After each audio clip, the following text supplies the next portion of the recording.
Until recently, Connecticut's Department of Transportation could clear a homeless encampment on state land with just 3 days' notice. That's changed. The change is tucked inside House Bill 5464, a sprawling transportation bill signed into law by Governor Ned Lamont. It was signed on May 27, 2026. The bill's official title lists a dozen different topics: flex lanes, rideshare safety, vegetation management, distracted driving, and buried in there, encampment removal rules. Sound familiar? It's the same pattern we saw earlier this year with Public Act 26-1. One bill, many unrelated subjects. This particular provision actually began as its own separate bill before lawmakers folded it into the larger transportation package. Here's what it does. Before this law, DOT only had to give 72 hours, 3 days notice before clearing an encampment on state highway land. Now that requirement jumps to 14 days. It applies specifically to encampments on state highway rights-of-way, or property owned or controlled by DOT. The law defines an encampment simply an outdoor location where someone sleeps, resides, or stores belongings using some kind of temporary shelter. Designated campgrounds don't count. This law is about informal encampments, not official camping sites. The notice itself has specific requirements. DOT has to post it at the encampment's main entrance and exit points, and at any common area within it.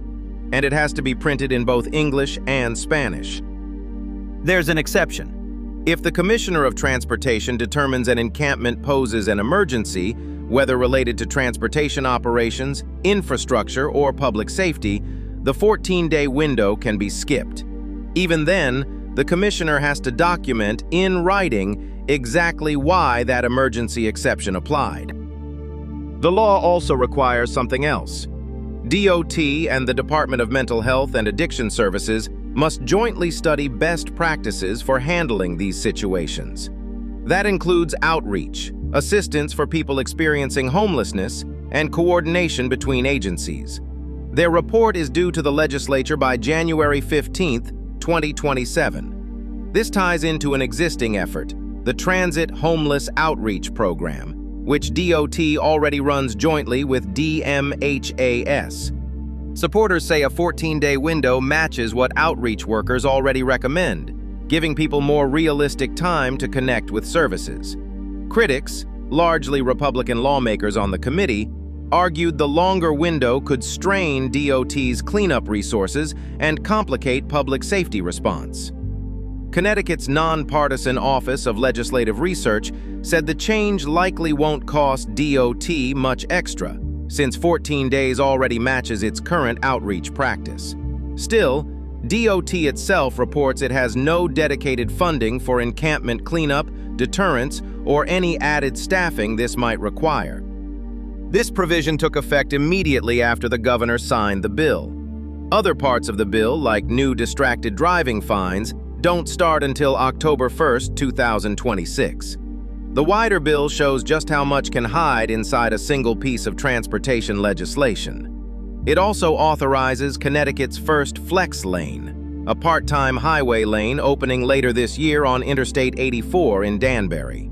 But for people experiencing homelessness on state land, this encampment provision is the part that matters most directly.